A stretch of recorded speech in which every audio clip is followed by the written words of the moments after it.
भारत धर्म और धार्मिक स्थलों का एक पवित्र संगम है। भारतीय संस्कृति और परंपरा की मुरीद तो पूरी दुनिया है। विदेशी लोग सिर्फ भारत में भ्रमण करते हैं ताकि वे यहाँ की संस्कृति को अपना सके, और आज के समय विदेशी लोग ऐसा कर भी रहे हैं। एक सर्वे के अनुसार हिंदू धर्म में सबसे अधिक लोग शिव जी को अपना इष्ट देव मानते हैं। इसलिए शिव को धर्म की जड़ कहा जाता है, जिसकी उपासना खुद देवी देवता करते हैं। शिव से ही धर्म, अर्थ, काम और मोक्ष है। नमस्कार, स्वागत है आप सभी का सूचना इंडिया भक्ति में। मैं शैलजा पटेल आपके लिए लेकर आई हूँ भगवान शिव और उनकी भक्ति से जुड़ी बहुत सारी जानकारियाँ, जो हम बताएंगे इस खास पेशकश में। आइए ले चलते हैं आपको। देवों के देव महादेव कहलाने वाले इन्हें भोलेनाथ, शंकर, महेश, रुद्र, नीलकंठ, गंगाधर आदि कई नामों से जाना जाता है।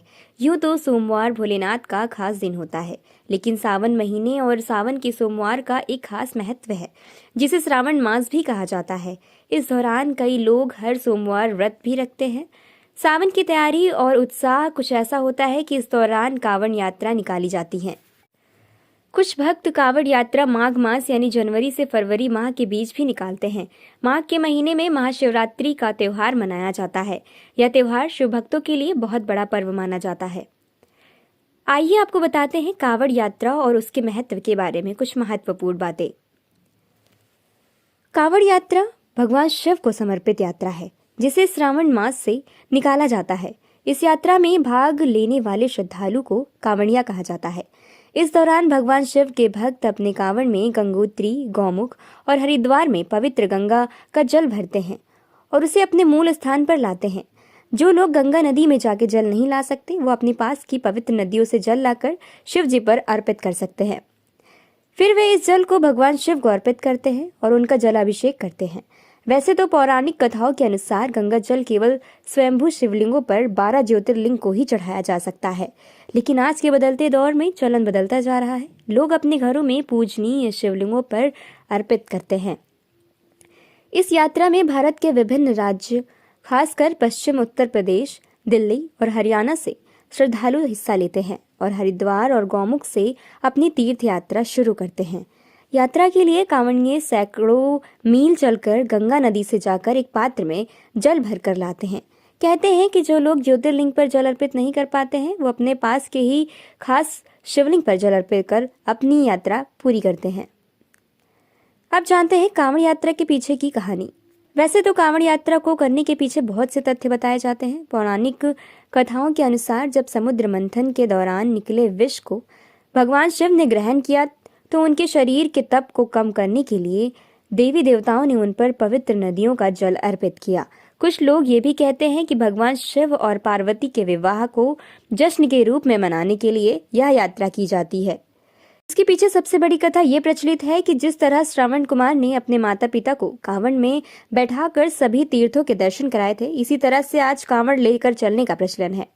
कांवड़ को लकड़ी द्वारा एक तराजू नुमा आकार में बनाकर अच्छे से सजाया जाता है और दोनों पाटों को चुनरी से ढक दिया जाता है और किसी मिट्टी या प्लास्टिक के पात्र में जल भरकर रख दिया जाता है, जिसे अपने ईष्ट पर अर्पित कर यात्रा पूर्ण की जाती है। आपको बताते हैं कांवड़ यात्रा के कुछ जरूरी नियम। कांवड़ यात्रा के दौरान जल लेकर आने से लेकर अभिषेक करने तक बहुत सारे नियमों का पालन करना पड़ता है। इन नियमों का पालन न करने से यात्रा खंडित हो जाती है। हालांकि कांवड़ यात्रा के नियमों में काफी फेरबदल कर दिए गए हैं। यात्रा के नियम के अनुसार कांवड़ियों को पवित्र नदियों से ही जल लाना होता है और शिवलिंग पर अर्पित करना होता है। जल लेकर आते समय कांवड़ियों को नंगे पैर ही सफर तय करना होता है। यात्रियों को इस दौरान साधारण जीवन जीना होता है, जैसे सादे वस्त्र पहनना, साधारण और फलाहारी भोजन का सेवन करना, भूमि पर सोना, ऐशो आराम के जीवन से दूर रहना। यात्रा के समय किसी को छूने से भी परहेज किया जाता है। कहते हैं कि पूरी कांवड़ यात्रा के दौरान कांवड़ को जमीन पर नहीं रखना चाहिए। इसके लिए सरकार ने कई सुविधाएं भी प्रदान की है और साथ ही साथ कई समितियां भी इनकी सेवा में लगी रहती हैं, जो पूरी यात्रा के दौरान इनके रहने खाने जैसी सुविधाओं को ध्यान में रखती हैं। क्योंकि ऐसा भी माना जाता है कि जो लोग कांवड़ यात्रा नहीं कर पाते हैं, वे कांवड़ियों की सेवा करके इस यात्रा का फल पा सकते हैं। कांवड़ यात्रा अब कई तरीकों से निकाली जाने लगी है। कई लोग इसे साइकिल, बाइक और अब तो बड़ी बड़ी गाड़ियों को सजा धजा कर गाजे बाजे के साथ भी निकलने लगे हैं। कांवड़ यात्रा की सबसे खास बात यह है कि इसमें पुरुषों के समान ही महिलाएं भी बड़े ही उत्साह के साथ हिस्सा लेती हैं और लंबी दूरी कठोर तपस्या के साथ पूरी करती हैं, जो महिला सशक्तिकरण का जीता जागता उदाहरण पेश करता है।